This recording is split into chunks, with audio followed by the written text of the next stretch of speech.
Brigada Balita Nationwide. Mga kabrigada, ang Tri-Committee planong buuin sa Kamara upang pag-usapan ang mga issue sa flood control projects. Brigada Haji Caaminio, ibrigada mo! Brigada Live Report. Sisiya sa atin sa pamamagitan ng Tri-Committee sa Kamara ang issue ng review sa flood control projects at iba pang infrastruktura sa bansa. Ito ang kinumpirma ni House Committee on Public Accounts Chairman Terry Ron sa pulong balitaan ngayong araw kung saan kasamang bubuo sa TRICOM ang Committees on Public Works at Good Government and Public Accountability. Sinabi ni Ron na bubusisiin nila ang mga proyekto kung dumaan ba ito sa tamang proseso, na kumpleto ba, kung gumamit ng substandard materials at kung may ghost projects. Posible rin anya makalkal ang usapin ng paglutang ng pangalan ng 67 kongresista na di umano'y kontratista rin sa infrastructure projects.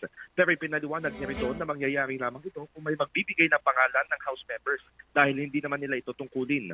Partikular na rito sina Senador Panfilo Lacson at Baguio City Mayor Benjamin Magalong.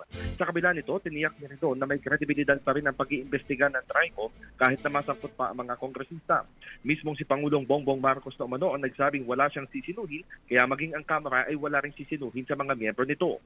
Iginiit niya rito na sa bubuing TRICOM, mabibigyan ng pagkakataon ang nag-akusa at ang mga mambabatas na pinaparatangang kontratista. In the heart of changing lives, ako si Brigada Haji Caaminio ng 105.1 Brigada News FM Manila, the Music and News. Brigada Balita Nationwide. Ang bahaging ito ay hatid sa atin ng Fast Relax. Tanggal ang sakit, ora mismo.